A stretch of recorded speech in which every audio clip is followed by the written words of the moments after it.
I think that everyone comes to a point in their life where they both are able to help somebody and also really need to ask for help.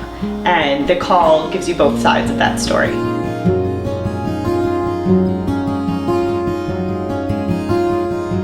We can be so good at diagnosing and even helping others through a crisis, but not necessarily being able to apply those same lessons to the crisis going on in your own life.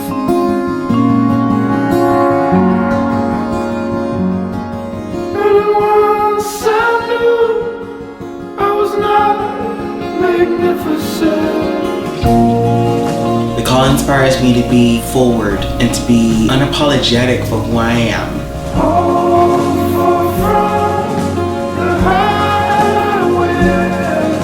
I think everybody has the sense that sometimes they may question whether it's worth it at all.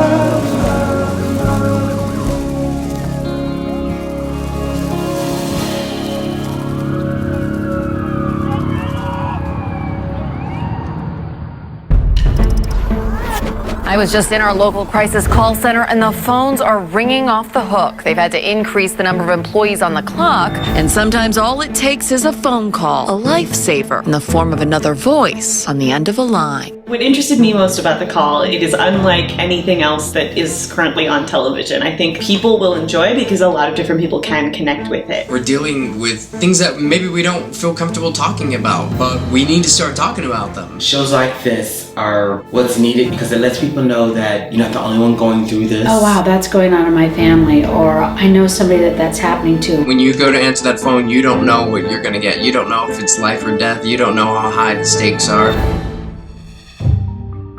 The Call is a 1-hour drama series that takes a darkly comical look at a dysfunctional businesswoman that runs Phoenix Crisis Call, which is an independent crisis hotline. It's a realistic and emotional look at a grieving American family that just happens to be in the grief management business. It's a show about how paying attention to each other can save a life. It is a darker subject matter. It's something that everybody can relate to. So I think that's inspiring when you can reach the little lady who lives in this town, but also a young person who lives somewhere else. The problem is that we're having these crisis centers shut down all over America. And this woman, she's so relentless at keeping this crisis center open, even neglecting her own family. The thing that I find really interesting about The Call is that it's a format that may be similar, but the content, I think, is totally unique. This gets deeper. This gets under the skin more. This does bring up those issues, and those are deep-seated, deep-feeling issues, but it does it in a charming sort of way. Each episode begins with a crisis setup that sets the tone for each episode. We also see the backstory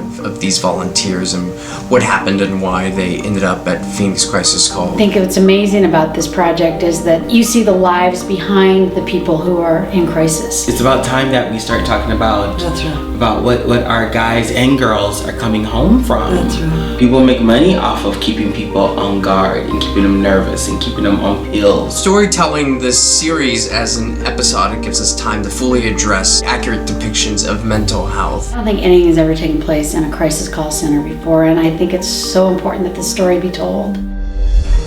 We're taking out the fluff. We're taking out the kumbayas and stuff. Because really this is, one guy with a vision. What was revealed was a level of commitment that I really hadn't suspected. Raphael was able to raise $20,000 to create this pilot from people who felt very moved by the subject. It's a piece I think that's gonna change things. Everybody sometimes has to make that call. You just call out my name.